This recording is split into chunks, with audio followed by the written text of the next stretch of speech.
प्रभु की भक्ति भी करता हूँ पर अपनी कुछ गलतियों को गलत आदतों को नहीं सुधार पा रहा महाराज जी। उसको कैसे छोड़ूं महाराज जी? पहली बात, गलत को हम गलत मान ले तो छूट जाएगा। हम गलत को गलत नहीं मानते, ऊपर से तो गलत कहते हैं, अंदर से उसमें महत्व बुद्धि होती है, उसमें सुख बुद्धि होती है। कोई भी हम जब असद आचरण करते हैं तो तभी होता है जब उसमें सुख बुद्धि होती है। आप देखिए, नहीं, सुख बुद्धि के लोभ से तो हम गलत आचरण करते हैं। मान लो किसी का धन छीना, या हम व्यभिचार प्रवृत्ति में उतरे, या चोरी, हिंसा, जो भी हम अधर्म आचरण करते हैं या गलत खान पान करते हैं, तो उसमें आंतरिक वृत्ति होती, सुख होती कि नहीं? पहले बोलो, सब बोलो। अगर हमसे कोई भी गलत आचरण होता है तो हमारी उसमें सुख बुद्धि होती ना, कि अगर हम ऐसा करेंगे तो मुझे सुख मिलेगा, आनंद आएगा, हम सुखी हो जाएंगे। इसी को अज्ञान कहते हैं। कभी अधर्माचरण के द्वारा किसी को सुख नहीं मिलता है, पक्का। तुम्हें थोड़ा तुम्हारे चिंतन के कारण अनुभूति होगी कि सुख है, लेकिन उसका परिणाम जो आएगा वो भयंकर दुख रूप आएगा, फिर असहनीय होता है। तो हम जब गलती को गलती मान लेते हैं, पाप को पाप मान लेते हैं, अधर्म को अधर्म मान लेते हैं, तो हम उससे निकल पाएंगे। जब हम गलती को गलती नहीं मानते, सुख रूप मानते हैं, अधर्म को ये मानते हैं चलता है, ऐसा चलेगा, फिर हम नहीं छोड़ पाएंगे। अगर हम उसको, जैसे आज ही सत्संग में कहा था कि अपने लोग भगवत मार्ग के पथिक हैं, अब हमारे आगे कोई शराब रखे, मांस रखे, तो ना स्फुरणा होगी और ना क्रिया होगी, क्योंकि वो निषेध है ना। तो इसी कोटि में अगर हम हर आचरण रख लें जो निषेध है, इसको तो हम इतना निषेध मानते हैं, लेकिन पराये शरीरों के राग को, भोगों को हम उस कोट से नहीं मानते हैं ना, सुखद मानते हैं ना, और अंदर से कि चलेगा, तो फिर आप गिरोगे। अगर उसी कोट से हो जाए तो कोई गिरा ही नहीं सकता, क्योंकि ना स्फुरण होगी ना क्रिया होगी। जब स्फुरण ही नहीं तो संकल्प नहीं बनेगा, संकल्प नहीं बनेगा तो क्रिया नहीं होगी। अगर हम गलती को वास्तविक गलती मान लें, वास्तविक गलती कब? जब उसमें सुख बुद्धि नहीं रहेगी तब। हम कहते तो हैं कि गलत है और नहीं करेंगे और नहीं करना चाहिए, पर अंदर से सुख की भावना है, बस यही अच्छे अच्छे साधकों को भ्रष्ट कर देती। इसी का नाम है सुख की आशा। सुख की आशा, ये आशा रूपी फांसी में जीव बांध करके जन्म मरण चक्र में बार बार। और उससे बचने का उपाय, आशा ही परमम दुखम, नैराश्यम परमम सुखम। उसमें आशा नहीं जो धर्म विरुद्ध आचरण कि इसमें सुख मिल जाएगा। अगर उसकी आशा बनाए रखे हो, मतलब किसी के रूप को देखकर, किसी के शरीर को देखकर, किसी के वैभव को देखकर, किसी भोग को देखकर, इसी में तो हम फिसलते हैं। अगर हम दुखद बात समझें तो हमारी बात बच जाए। हमारे मित्र ऐसे मिल जाते हैं, हमारे सहयोगी ऐसे मिल जाते हैं जो अधर्म का सपोर्ट कर देते हैं। चलता है, हम तो ऐसा खाते हैं, हम तो ऐसा पीते हैं, वो सब चलता है यार, कहाँ तुम फंस गए? अब वो तुम्हारी बुद्धि को असत मार्ग में दृढ़ कर रहे हैं। अगर साधु संग मिल जाए, सत शास्त्रों का स्वाध्याय हो और हम समझ पाए कि वास्तविक ये गलत है, तो वो गलती छूट ही जाएगी। जो हमने गलत माना वो कभी नहीं किया, पर व्यभिचार, अब वहां देख लीजिए क्यों? क्योंकि हम उसको उतना गलत नहीं देख रहे हैं। अगर हम ये देख लें कि ये तो उसी लाइन में, उसी पंक्ति में कैसे स्फुरण हो गया, कैसे संकल्प बन गया, कैसे चेष्टा हो। बोले हम बहुत उपाय करते, छोड़ नहीं पाते, क्योंकि सुख बुद्धि इसीलिए नहीं छोड़ पाते। अभी बढ़िया खीर बना के आपको दे और आपका कोई विश्वसनीय कान में कह दे इसमें जहर पड़ा है, आप ऐसे चखोगे भी नहीं। हम बहुत बड़ाई करें कि मेवा पड़ी हो बहुत बढ़िया, आप चखोगे नहीं। तो परम विश्वसनीय संत जन है, गुरुजन है, वो कहते हैं कि अगर आप असत मार्ग से भोगों को स्वीकार करेंगे तो आप दुख में फंस जाएंगे। विष तो एक ही जन्म लेता है, ये विषय तो बहुत जन्म तक मारते रहते हैं। तो हम क्यों नहीं बात मानते? संत जनों को, शास्त्रों को विश्वसनीय नहीं मानते, तो उनकी बातों पर ध्यान नहीं देते और हम फंसते चले जाते हैं। बहुत लोग कहते हैं कि भगवान बड़ा, हम कहते हैं आपने जो किया है अगर वो आपको याद हो तो आप बार बार प्रणाम करो कि भगवान बड़ा कृपालु जो हमको इतना ही दंड दिया। सच्ची मानिए, कैसे कैसे अपराध करते हैं अपने लोग, विचार करके देखो। कैसा कैसा अत्याचार हमारे मन में बसा हुआ है।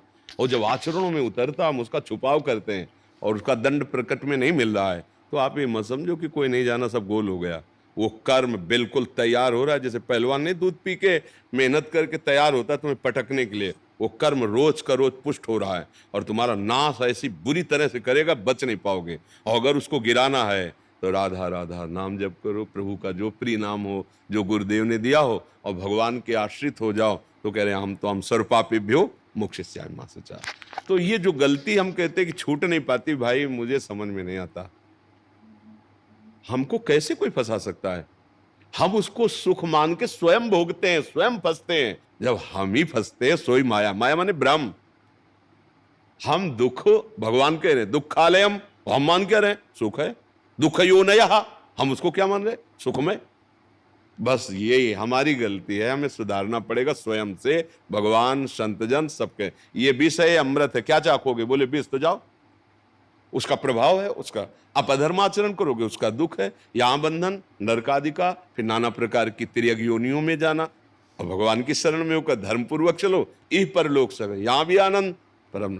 आप बार बार हम समझाने की चेष्टा करते, पुत्र के बहाने नारायण बुलाया, हरिजू के दिव्य पार्षद आ गए और घोर पापाचरण करने वाला अजामिल, और हरिजू को धाम मिला, नारायण धाम मिला, परम धाम मिला। ऐसे भगवान के मंगलमय नाम है कि बिना भगवत स्मृति के, भगवत भाव के, पुत्र के बहाने बुलाया नारायण, तो परम पद मिल गया। अगर हम जानबूझकर नारायण कहेंगे, राधा राधा कहेंगे, कृष्ण कृष्ण कहेंगे, हरि हरि कहेंगे, तो हम में सामर्थ्य आ जाएगी हर विकार को जीतने की। अब नाम का बल है नहीं और विषयों में सुख बुद्धि है, तो अब रोके कौन रोके। जब ड्राइवर नशे में हो गया तो अब गाड़ी खंडक में गिरेगी। बुद्धि सारथी है, यही जब विषयों में भोग बुद्धि कर ली, सुख बुद्धि कर ली, अब बचने वाला नहीं। आज नहीं तो कल, कल नहीं तो परसों भारी से भारी खंडक में गिरा देगा। देखो ना, जरा सी गलती हुई पूरे जीवन जेल मिल रही है, बंधन युक्त जीवन, कैसा नारकी जीवन, पशुवत जीवन, बंधन में हो गए ना, बंधन में। क्यों? आप ही तो किए कर्म, आप कर्म किए, फंस गए। बहुत सावधान, ऐसी कोई गलती न हो जिससे जीवन भर हम पश्चाताप करे और निकल ना पावे। अधर्म का आचरण ऐसी ही स्थिति में फंसा देगा। नाम जप करो, भगवद आश्रित रहो, शुद्ध आहार पाओ, अच्छे लोगों का संग करो, सबके साथ अच्छा बर्ताव करो, मन और इंद्रियों से वही विषय सेवन करो जो धर्म आदेश करता है। धर्म के विपरीत सेवन करोगे फंस जाओगे। धर्म जो आदेश करता है, क्या धर्म है, शास्त्र स्वाध्याय संतों की वाणी से समझ में आ जाता है। और नहीं गौर से देखो तो अपने हृदय में भगवान बैठे बता देते हैं। जैसे ही कदम बढ़ाओगे, ये गलत है, फंस जाओगे, मारे जाओगे, ये वैसा, पर आप नहीं मानते, कुछ नहीं। फिर आता है मन में कि यार अगर पहले जो आया था मन में वो बात मान लेते तो आज दुर्गति को प्राप्त ना होते। तो ये कोई नहीं कह सकता कि हमें कोई समझाने वाला नहीं था इसलिए हमसे गलती हो गई। नहीं, आप सच्ची बताओ, कोई है ना अंदर जो समझाता है। जहां आप जैसे हम बोल रहे हैं आपको, अगर आप थोड़ा भी सात्विक भाव के हो तो आपके हृदय से आने लगे सही बात है, अच्छा है, आनंद है, शीतलता आने लगेगी, समझ लो बिल्कुल ठीक लाइन चल रही है। और जहां आपके अंदर जलन पैदा होने लगे, लगने लगे गलत है, तो समझो अंदर की जो अंतरात्मा है वो बता रही ठीक नहीं है। यदि आप तामसिक हो, आसुरी प्रवृत्ति के हो, तो संत वचनों में आपको ऐसा लगने लगेगा।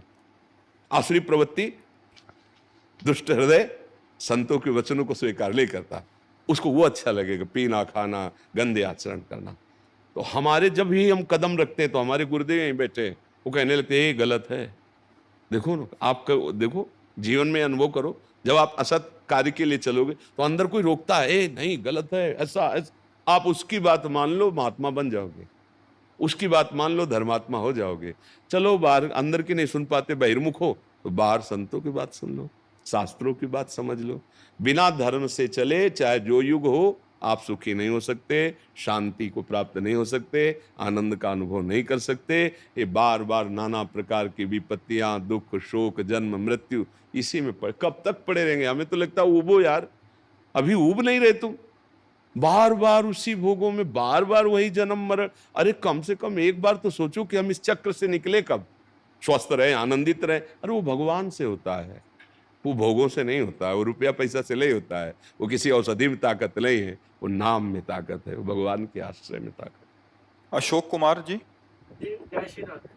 महाराज जी आपके चरणों में साष्टांग दंडवत प्रणाम।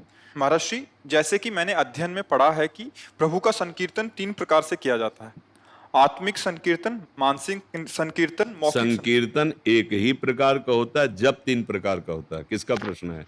संकीर्तन